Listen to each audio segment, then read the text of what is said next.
Kasi ito ha, ikikwento ko sa inyo to. May nagsabi talaga sa akin, talaga Office of the President. Di nila alam kasi may mga naiwan pa mga Duterte ano dyan. Ang nagdidikta daw talaga sa gobyerno ngayon, alam nyo kung sino? Gusto nyo malaman? Ito, kwento lang sa akin to ha.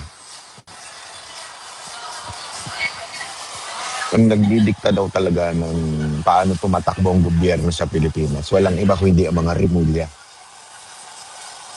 And if you would look at the situations and circumstances, kasi ganyan tayo eh.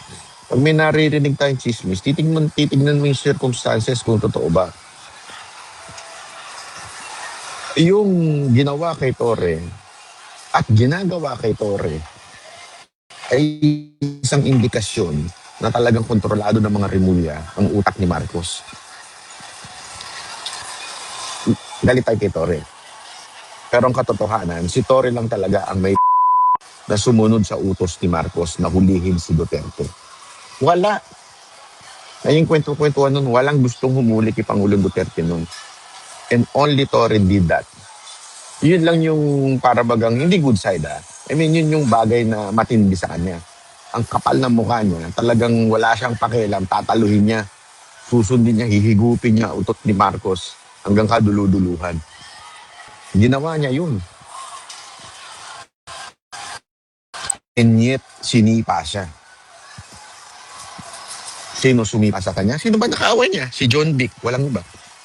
Ngayon, pinaglalaruan siya. Ginawa siyang MMDA, ginawa siyang spokes. Matakin mo ginawa kong spokes. PNP chief ka, ina. Ikaw ang pinakamataas sa PNP ngayon, spokesperson ka ng MMDA. Ginagawa kong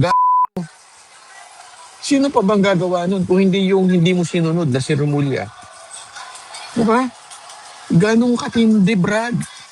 Ganon ang power ng mga Remulla. Kaya nga yung gagawin kay Bong Revilla ngayon, dahil utos siya ng mga Remulla. Pag kayo taga Cavite, alam nyo yan. Ramdam nyo yung wala na kasi sa Cavite ngayon, ang mga Remulla, pinis na.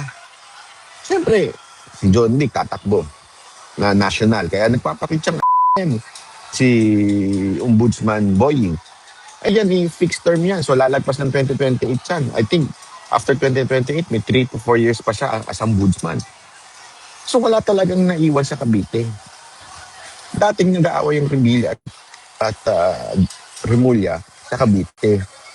Pero nung nag-usap sila, gumawa pa nga ng sariling distrito itong mga Remulla para sila ay maging congressman kasi hindi nila kaya mga Revilla.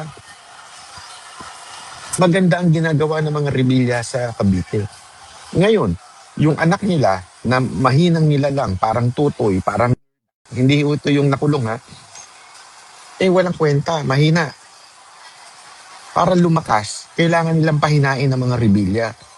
Kaya nga, eto ha, sabi ko sa inyo, after ni Bong Revilla, ang isusunod ay yung mga anak niya.